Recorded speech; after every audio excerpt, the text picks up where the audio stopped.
Network Initiative.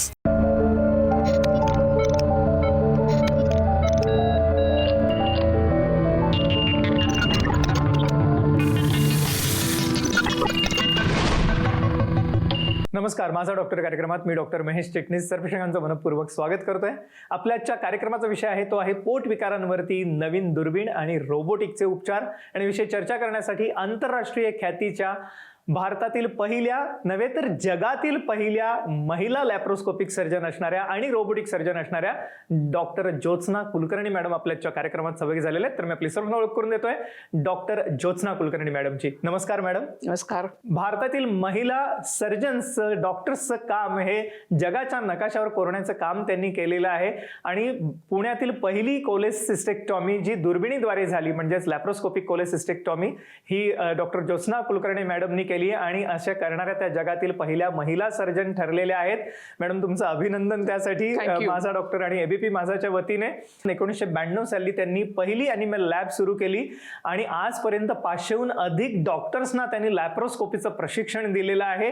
मला वाटतं खरोखर त्यासाठी त्यांचं कौतुक करावं एवढं कमी आहे. आणि आता सगळ्यात महत्त्वाची गोष्ट म्हणजे नवनवीन स्वरूपाचं तंत्रज्ञान ज्याच्यामध्ये लॅप्रोस्कोपिक सर्जरी आहेच पण रोबोटिक सर्जरी सुद्धा सर्वसामान्य रुग्णांना उपलब्ध व्हावीसाठी डॉक्टर ज्योत्स्ना कुलकर्णी मॅडम आणि तसंच आंतरराष्ट्रीय ख्यातीचे युरोलॉजिस्ट असणारे ज्यांना डॉक्टर BC रॉय अवॉर्ड देऊन सन्मानित केलेलं आहे असे डॉक्टर संजय कुलकर्णी सर हे त्यांचे पती यांनी मिळून युरोकुल इन्स्टिट्यूटची स्थापना केली, जे बाणेर या ठिकाणी आहे, पुणे या ठिकाणी आहे. या ठिकाणी एकत्रितपणे एका छताखाली आपल्याला सर्व प्रकारचे युरोलॉजीचे आजार आहेत ज्याच्यामध्ये किडनी स्टोन, प्रोस्टेट आहे, किडनी ब्लॅडर कॅन्सर्स आहेत किंवा असणारे इतर विविध मूत्रमार्गाचे आजार आहेत, विशेष करून युरेथ्रल स्ट्रिक्चर्स. तर ह्यासाठी सर्वोत्तम स्वरूपाचे उपचार उपलब्ध झालेले आहेतच पण एकत्रितपणे एका छताखाली या ठिकाणी सर्व प्रकारच्या पोट विकारांसाठी आज उपचार उपलब्ध आहेत. सरकारी योजनांच्या पॅनलवरती युरोकुल हॉस्पिटल आहेच पण सर्व विमा कंपन्यांच्या पॅनलवरती सुद्धा युरोकुल हॉस्पिटल आहे. आणि या कार्यक्रमाच्या माध्यमातून मला सर्व प्रेक्षकांना सांगायचे की पुढील 1 महिन्यासाठी विशेष शिबिराचं आयोजन करण्यात आलेलं आहे, ज्या अंतर्गत आपल्याला कोणत्याही स्वरूपाचा पोट विकार असतो ज्याच्यामध्ये आम्ल, पित्त, बद्धकोष्ठता आपल्या प्रामुख्याने डोळ्यासमोर येतात पण विविध कारणांनी लागणाऱ्या पोटाच्या शस्त्रक्रिया ज्याच्यामध्ये विशेष करून गॉल ब्लॅडर स्टोन ज्याला कोलेसिस्टेक्टॉमी सारखी सर्जरी लागते किंवा आतड्याचे विविध आजार आहेत, ॲक्लेझिया कार्डिया म्हणजे गिळण्याचा त्रास आणि त्यासाठी लागणारे जे रोबोटिक उपचार आहेत आणि पाईल्स फिशर सारखे असणारे गुदरोग आहेत ज्याला मूळव्याध भगंदर म्हटलं जातं किंवा त्याच अनुषंगाने कोलॉन कॅन्सर म्हणजे शौचास पडणारं रक्त हे सुरुवातीच्या प्रारंभिक लक्षणांमध्ये दिसतं. अशा सर्व प्रकारच्या पोट विकारांसाठी आता सर्वोत्तम उपचार या ठिकाणी उपलब्ध झालेले आहेत. तर अशा कोणत्याही स्वरूपाचा आपल्याला आजार असो निराश होऊ नका, जरूर कॉल करा. पुढील नंबरवरती संपर्कासाठी जे आपण स्क्रीनवरती बघत आहात. मॅडम, या कार्यक्रमाच्या अनुषंगाने अर्थातच मला आपल्याला विचारावं वाटतं की युरोकुल इन्स्टिट्यूट आहे त्याविषयी जाणून घेण्याची उत्सुकता सगळ्याच प्रेक्षकांना आहे. आणि एक मी म्हणेन की सर्वोत्तम तंत्रज्ञान आज जे जगात उपलब्ध आहे ते आज सर्वसामान्य रुग्णांना पुण्यासारख्या ठिकाणी आपण उपलब्ध करून दिलेले आहेत हे एकत्रितपणे एका छताखाली. तर युरोकुल इन्स्टिट्यूट विषयी आम्हाला काय सांगायला? युरोकुल हे बाणेरमध्ये आम्ही 3 वर्षापूर्वी बांधलेलं 105 बेडचं हॉस्पिटल आहे, ज्याच्यात 10 बेड्स ICU आहेत, 10 बेड्स डायलिसिसचे आहेत, 5 अतिशय अद्ययावत ऑपरेशन थिएटर्स आहेत. सर्जरी किंवा युरोलॉजी किंवा नेफ्रॉलॉजी या 3 ब्रांचेस ज्या तिथे त्याच्या प्रामुख्याने आम्ही त्याचे पेशंट्स आम्ही तिथे बघतो, ॲडमिट करतो किंवा त्यांच्यावर ऑपरेशन्स करतो. तर त्याला लागणाऱ्या ज्या काही सगळ्या तपासण्या आहेत म्हणजे रक्तलघवीपासून ECG, एक्सरे, युरोडायनॅमिक्स, अगदी CT स्कॅनपर्यंत ते सगळं एका छताखाली होऊ शकतं. आमच्याकडे येणारा जो काही पेशंट आहे पैसे कमी आहेत म्हणून आजपर्यंत आम्ही त्याला कधी घरी पाठवलं नाही. जे काही त्याच्याकडे पैसे आहेत ते जे आणि कधी कधी शून्य पण आहेत असे पण आम्हाला करायला लागलेले आहे. आणि त्याच्यानंतर आता आमच्याकडे बऱ्याच योजना पण आलेल्या आहेत, त्यामुळे त्या योजनेद्वारे किंवा विमा आपण ज्याला इन्शुरन्स म्हणतो त्या सगळ्या कंपन्यांशी आम्ही निगडीत आहोत, त्यामुळे तो फायदाही पेशंटला होऊ शकतो. महात्मा ज्योतिबा फुलेंची जी योजना आहे ती पण आम्ही गेले 2 महिन्यापासून आमच्याकडे आम्हाला ती मिळालेली आहे आणि 2 महिन्यापासून आम्ही ती राबवत आहोत. माझ्या आईची सर्जरी होती किडनी स्टोन साठी. युरोकुल हॉस्पिटलच्या ठिकाणी अतिशय चांगल्या पद्धतीने इथे सर्जरी झाली. गेले 3 महिने मी बरेच दिवस बाहेर हॉस्पिटलला सर्जरी केली आईची, पण तिथं सर्जरी व्यवस्थित झाली नाही. शेवट मला इथला ऍड्रेस भेटला एका सरांकडून. मी मग इथं आलो. तिथून मला कुलकर्णी सरांकडून चांगलं मार्गदर्शन लाभलं. त्यातून मला सरांनी सांगितलं की सर्जरी कशी होईल, त्या पद्धतीने आम्ही व्यवस्थित तुम्हाला सर्जरी करून घेऊ. पेशंटच्या सर्व झालेल्या खर्चात मला भरपूर मदत केली, त्याबद्दल मी या हॉस्पिटलचे खूप आभार मानतो आणि त्याबद्दल मी धन्यवाद देतो. या कार्यक्रमाच्या अनुषंगाने मला सर्वच प्रेक्षकांना सांगायचं वाटते की डॉक्टर ज्योत्स्ना कुलकर्णी मॅडम ह्या जगातील पहिल्या महिला लॅप्रोस्कोपिक सर्जन आहेतच. त्यातील काही अवॉर्ड्स मला जरूर आपल्या प्रेक्षकांना सांगायला आवडतील. मला आवर्जून सांगायचं की मुंबई मेडिकल फाउंडेशन तर्फे त्यांना सुश्रुत अवॉर्ड देऊन गौरवण्यात आलं होतं. MIT पुणे तर्फे लाईफ टाईम अचीवमेंट अवॉर्ड देऊन गौरवण्यात आलेलं आहे. विशेष करून ग्रेट कॉन्ट्रीब्युटर इन लॅप्रोस्कोपी अवॉर्ड हेही त्यांना देऊन गौरवण्यात आलेलं होतं. डॉक्टर आनंदीबाई गोपाळ जोशी पुरस्कार हा त्यांना विशेष करून भारतीय इतिहास संशोधन समिती आणि डेक्कन एज्युकेशन सोसायटी तर्फे देण्यात आला होता. सगळ्यात महत्त्वाची गोष्ट मला सांगायला आवडेल ती आहे की नॅशनल मेडिकोज ऑर्गनायझेशन पुणे हे जी राष्ट्रीय स्वयंसेवक संघाची संस्था आहे जी 1978 पासून कार्यरत आहे, त्यांनी पहिल्यांदाच डॉक्टर्सना अवॉर्ड देण्याची भूमिका घेतली आणि त्याच्यामध्ये पहिलं नाव हे डॉक्टर ज्योत्स्ना कुलकर्णींचं प्रामुख्याने समोर आलं. आणि मला आवर्जून सांगायचं वाटतं की त्यांना विशेष करून नॅशनल मेडिकोज ऑर्गनायझेशन पुणे ही जी राष्ट्रीय स्वयंसेवक संघाची संस्था यांच्या वतीने धन्वंतरी पुरस्कार देऊन गौरवण्यात आलेला आहे. मॅडम त्याबद्दल आपलं खूप खूप अभिनंदन. युरोलॉजी म्हणजेच किडनी स्टोन, प्रोस्टेट, त्याचप्रमाणे किडनी, ब्लॅडर, प्रोस्टेट कॅन्सर आहेतच, त्याचप्रमाणे युरेथ्रल स्ट्रिक्चर्स साठी विशेष करून इथे सर्वोत्तम उपचार उपलब्ध आहेत. आणि त्याच्या पुढे जाऊन विविध स्वरूपाचे पोटविकार ज्याच्यामध्ये विशेष करून दुर्बीण उपचारांची गरज पडते किंवा रोबोटिक सर्जरीची गरज पडते. मग त्याच्यामध्ये ॲक्लेझिया कार्डियासारखा आजार आहे म्हणजे गिळण्याचा त्रास असणं, आम्लपित्त आहे, बद्धकोष्ठता आहे किंवा त्याच अनुषंगाने पाईल्स फिशर्स फिशुला, मूळव्याध, भगंदर सारखे आजार आहेत किंवा आतड्याचे कर्करोग आहेत, कोलोन कॅन्सर आहेत किंवा विशेष करून गॉल ब्लॅडर स्टोन, पित्ताचे खडे आणि त्याच्या पुढे जाऊन विशेष करून लागणाऱ्या इतरही पोटावरच्या विविध शस्त्रक्रिया आणि मेटाबॉलिक सर्जरी म्हणजेच लठ्ठपणा आणि डायबिटीस ज्या लोकांना आहे ह्यांच्यासाठी विशेष करून दुर्बीण उपचार या ठिकाणी उपलब्ध आहेत, ते सवलतीच्या दरामध्ये. तर आपल्याला असा कोणत्याही स्वरूपाचा आजार असो तर जरूर कॉल करा पुढील नंबरवर. संपर्कासाठी जे आपण स्क्रीनवरती नंबर बघत आहात हे युरोकोल इन्स्टिट्यूटचे हेल्पलाईन नंबर आहेत, त्याच्यावर आपण फोन करू शकता, अपॉइंटमेंट घेऊ शकता आणि या सर्व उपचारांमध्ये असणाऱ्या सवलतीचा लाभ घेऊ शकता. मॅडम अर्थातच आपण पहिल्या महिला सर्जन आहात जगातील लॅप्रोस्कोपिक सर्जन, तर एकंदरीतच लॅप्रोस्कोपी विषयी आमच्या प्रेक्षकांना सांगा. आणि आता रोबोटिक सर्जनही आहोत आपण, गेल्या काही वर्षांपासून आपण रोबोटिक सर्जरी करत आहात, काय सांगता येईल या विषयामध्ये? बरीचशी ऑपरेशन म्हणजे अगदी तोंडापासून आतड्याचा जो शेवटचा भाग आहे म्हणजे ज्याला आपण संडाशी जागा आहे इथपासून मध्ये येणारे सगळे अवयव हे सगळं माझ्या ब्रांच खाली येतं. त्यामुळे अगदी तोंडाचा कॅन्सर, इसोफेगस, तुम्ही त्याचाही कधी कधी आपल्याला जी अन्ननलिका आहे त्याचा कॅन्सर असू शकतो किंवा कॅन्सर नसताना सुद्धा ती आकुंचन पावलेली असते आपली अन्ननलिका, त्यामुळे अन्न खाली उतरत नाही, ज्याला आपण एकलेझिया कार्डिया म्हणतो. कधी कधी आपली अन्ननलिका आणि जठर ह्यांचं जे जंक्शन आहे ते पोटात न राहता चेस्टमध्ये जातं आणि त्याच्यामुळे ॲसिड वरती जातं आणि त्याला आपण हायॅटस हर्निया म्हणतो. कॅन्सर स्टमकमध्ये पण असू शकतो, ज्याला मराठीत आपण जठर म्हणतो. लिव्हरचे कॅन्सर असू शकतात, गॉलब्लॅडरचे कॅन्सर असू शकतात. गॉलब्लॅडरमध्ये स्टोन असणं तर खूप कॉमन झालं आहे. आणि मग मोठं आतडं, छोटं आतडं ह्यांचे पण ट्युमर असतात, कधी कधी ते कॅन्सरचे असतात, दरवेळेला असतातच असं नाही. किंवा स्प्लीन काही मुलांची किंवा ॲडल्ट्सची मोठी होते आणि ती त्यांच्या ज्या रक्तपेशी असतात, लाल रक्तपेशी, त्या खायला लागते आणि त्यामुळे ते आपल्याला स्प्लीन, ज्याला आपण मराठीत प्लीहा म्हणतो, ते काढावं लागतं.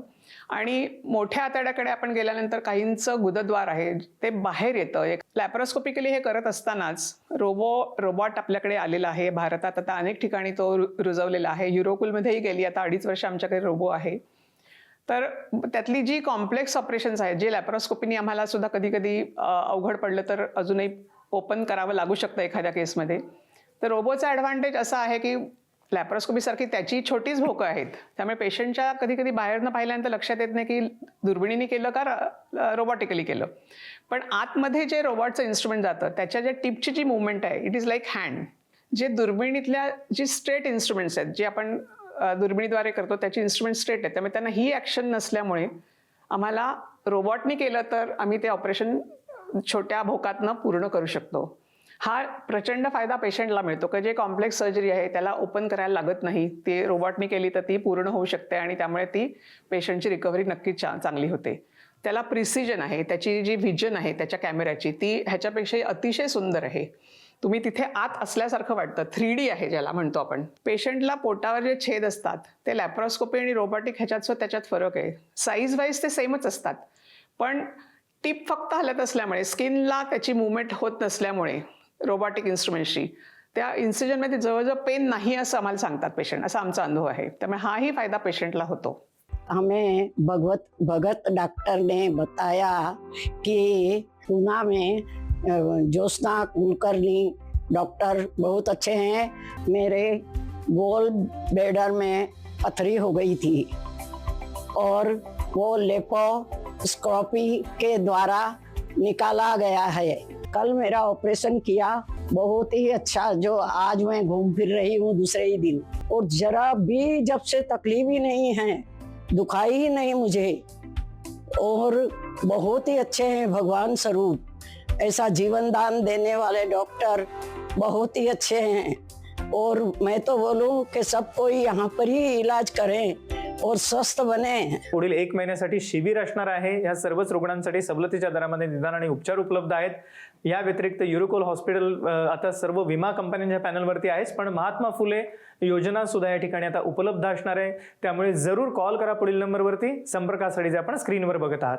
मॅडम, आपल्या युरोकोल हॉस्पिटलमध्ये कोणकोणत्या लॅप्रोस्कोपिक सर्जरीज होतात? कॉमनेस्ट होणारी सर्जरी म्हणजे पित्ताशयातील खडे आणि त्याला लागणारं गॉल ब्लॅडर रिमूव्हलचं ऑपरेशन, ज्याला आपण लॅप्रोस्कोपिक कोलेसिस्टेक्टमी असं म्हणतो। स्पेशली गॉलस्टोनच्या बाबतीत मी असं म्हणेन की जर तुम्ही तज्ज्ञ सर्जनकडनं ते ऑपरेशन करून घेतलं तर तो कायमचा तुमचा त्रास बंद होईल। कारण त्रास न देणारे स्टोन्स कधी त्रास देतील, कधी तो स्टोन खाली येऊन मुख्य नळीत अडकेल आणि कावीळ होईल, किंवा अनेक वर्ष ते स्टोन तिथे घासत असल्यामुळे गॉलब्लॅडरचा कॅन्सर कधी होईल हे आपल्याला सांगता येत नाही। त्यामुळे ह्या सगळ्या बॅकग्राऊंडवर जर एकदा स्टोन झाले तर ते केवळ आपल्याला आता त्रास होत नाहीये म्हणून त्याच्याकडे दुर्लक्ष करू नका। कारण नंतर मग ते सिरियली तुम्ही सोनोग्राफी करत त्याच्यावर वॉच ठेवण्यापेक्षा चांगल्या तज्ज्ञ माणसाकडनं ते काढून घ्यावं अशी माझी अगदी कळकळीची विनंती आहे। कारण त्याच्यापासून जॉन्डिस, त्याच्यापासून खाली खडा अडकल्यामुळे सिव्हिअर पॅनक्रायटायटिस, हे सगळे मी उद्योग बघितलेले आहेत।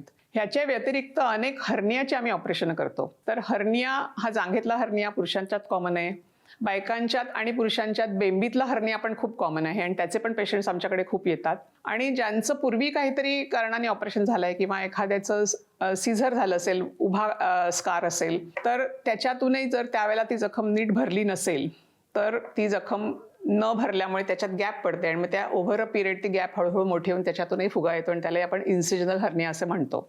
अजून एक महत्त्वाचं मला लोकांना सांगावंसं वाटतं की जर संडासा वाटे एकदा जरी रक्त गेलं असलं तरी सर्जनकडनं तिथे मूळव्याध आहे का, फक्त फिशरमुळे तिथून रक्त जात आहे का, आत एखादी गाठ आहे, हे बघणं खूप आवश्यक आहे। कारण कोलॉनचे कॅन्सर आणि piles they can be together, आणि कोलॉनोस्कोपी करून आतवरती काही नाही ना हे बघणं आणि योग्य डॉक्टरकडनं तपासून घेणं खूप महत्त्वाचं आहे। मेरा नाम डॉक्टर राजेश मिश्रा है, मैं उत्तर प्रदेश से आया हूँ। मुझे जीबी स्टोन था, चूँकि 2010 में मेरा लेप्रोटमी हुई थी, इंट्री परफोरेशन की वजह से मेरा एक ऑपरेशन हुआ था और पेट में ढेर सारे एडेजेंस बने हुए थे। इसलिए जो है जीबी स्टोन लेप्रोस्कोपिक तरीके से निकाल पाना बहुत मुश्किल था। फिर मैं यूरोकोल हॉस्पिटल पुणे में आया, जहाँ डॉक्टर ज्योत्सना कुलकर्णी मैम ने इस जटिल सर्जरी को बहुत ही अच्छे से सफलतापूर्वक परफॉर्म किया और आज मैं पूरी तरह से स्वस्थ हूँ, डिस्चार्ज होकर घर जा रहा हूँ। इतरही विविध स्वरूपाचे पोट विकार, ज्याच्यामध्ये यकृताचे म्हणजे लिव्हरचे आजार आहेत, प्लीहेचे म्हणजे स्प्लीनचे आजार आहेत, पॅनक्रियासचे आजार आहेत म्हणजे स्वादुपिंडाचे आजार आहेत, आणि त्याच अनुषंगाने पोटातील विविध खडे म्हणजेच मुतखड्यांपासून ते पित्ताच्या खड्यांपर्यंत आपल्याला सर्वोत्तम उपचार या ठिकाणी मिळणार आहेत। तर जरूर कॉल करा पुढील नंबरवरती, संपर्कासाठी आपण स्क्रीनवर बघत आहात। मॅडम, या अनुषंगाने मला विचारायचं वाटतं की आपण आता सांगितलं की पोट विकारांसाठी आपण लॅप्रोस्कोपिक सर्जरी किंवा दुर्बीण उपचार करता, अर्थातच काही आजार असतात त्यांच्या निदान आणि उपचारांसाठी आपल्याला एंडोस्कोपीची सुद्धा गरज पडू शकते, आणि तर आपल्याकडे ह्या काय काय सुविधा उपलब्ध आहेत? मी म्हटलं तसं गॅस्ट्रोस्कोपी की जी आपण तोंडातून एक अगदी बोटा एवढी जाड, फार जाड नसते आणि बेंड होणारी, फ्लेक्झिबल ज्याला आपण म्हणतो, तर आपण स्कोप घालून बघू शकतो। एक एलेजियाचं त्याच्यावर निदान होऊ शकतं, हायॅटस हर्निया आहे का कळू शकतं। ह्याच्या व्यतिरिक्त ERCP ज्याला आपण म्हणतो, म्हणजे गॅस्ट्रोस्कोपीचाच एक एक्सटेंडेड भाग आहे। एखाद्याचे गॉलस्टोन जर मेन गॉलब्लॅडरमधनं नळीत आले असतील आणि तिथे तो अडकलेला असेल, तो खडा काढणं आणि ती डक्ट आपल्याला क्लिअर करणं खूप आवश्यक आहे। कारण ती लिव्हर आणि आतड्याला जोडणारा तो एकमेव मार्ग असतो, त्यामुळे त्याच्यातला अडथळा जर खड्यामुळे असेल तर आपल्याला हेच अजून एक एक्सटेंडेड स्कोप मिळतो, ज्याला आपण ERCP स्कोप म्हणतो। आणि तो स्कोप जिथे त्या नळीचं तोंड उघडतं तिथपर्यंत जाऊन आपण त्याच्यातून बास्केटसारखं घालून तो खडा आपण काढू शकतो, त्यामुळे त्याला ERCP म्हणतात, ते पण आमच्याकडे होतं। आणि मगासपासून जे मी म्हणते कोलॉनोस्कोपी, शौचा वाटे रक्त गेलं तर कोलॉनोस्कोपी जरूर असेल तर ती करून घेतली पाहिजे। तर ती म्हणजे आपण संडास साफ होण्याचं औषध देतो, कारण आपल्याला दुर्बीण घातल्यानंतर आतला भाग सगळा नीट दिसला पाहिजे. आणि मग ती गुदद्वाराद्वारे आपली पूर्ण आतडं, म्हणजे पूर्ण मोठं आतडं आणि छोट्या आतड्याचं अगदी अपेंडिक्सचं तोंड आणि छोट्या आतड्याचा शेवटचे 15 सेंटीमीटरपर्यंत आपण बघू शकतो. तिथे काही जर अल्सर, कॅन्सर, डायव्हर्टिक्युलाय जर असेल तर ते सगळं आपल्याला डायग्नोसही होतं, त्याची बायोप्सी घेता येते. जर नुसता पॉलिप असेल आणि तो कॅन्सरचा आहे की नाही बघण्यासाठी तो पूर्ण पॉलिपही आपल्याला काढता येतो. म्हणजे तपासणी पण होते आणि काही गोष्टी आपण ॲक्च्युली त्याचं निर्मूलन पण करू शकतो ह्या सगळ्या वेगवेगळ्या दुर्बिणींद्वारे. मॅडम, या अनुषंगाने काही इंटरेस्टिंग केसेस आमच्या प्रेक्षकांना ऐकायला आवडतील, काय सांगता येईल? मी ज्या वेळेला पहिली लॅप्रोस्कोपिक कोलेसिस्टेक्टमी केली आणि ज्या पेशंटवर केली त्याच्याबद्दल मला सांगायला आवडेल. मी म्हटलं तसं 1990 साली 19 नोव्हेंबरला मी ही शस्त्रक्रिया जहांगीर हॉस्पिटलमध्ये केली. ते ऑपरेशन व्यवस्थित झालं. त्याला म्हटलं, बरं सर तुला डिस्चार्ज करतील, माझं हे कार्ड घे कन्सल्टिंगचं आणि 1 महिन्याने येऊन मला भेट. 1 महिन्याने एक पेशंट माझ्या कन्सल्टिंगमध्ये आला. म्हटलं काय त्रास आहे, इथे दुखतंय का तिथे? काही नाही त्रास. म्हटलं तू का आलायस मग माझ्याकडे? तर त्यावेळेला मला त्याने उत्तर दिलं, मॅडम असं काय करता तुम्ही, माझी पिशवी नाही का काढली? मग मी जेव्हा त्याला भराभर प्रश्न विचारायला लागले, बाबा काय झालं? नाही म्हणे मला 4 दिवसांनी सरांनी सोडलं. म्हटलं तर काय करतो? नाही मी 15 दिवसांनी रिक्षा चालवायला लागलो. हे काय म्हणे, मी तुम्ही मला कार्ड दिलं होतं, ह्या बाजूला आता एक गिराईक सोडलं तर म्हणून तुम्हाला भेटायला आलो. तो that was the happiest moment of my life, की दुर्बिणीने मी केल्यामुळे तो जो साधा रिक्षावाला होता तो त्याचं अर्थार्जन 15 दिवसाच्या आत मिळवायला लागला होता.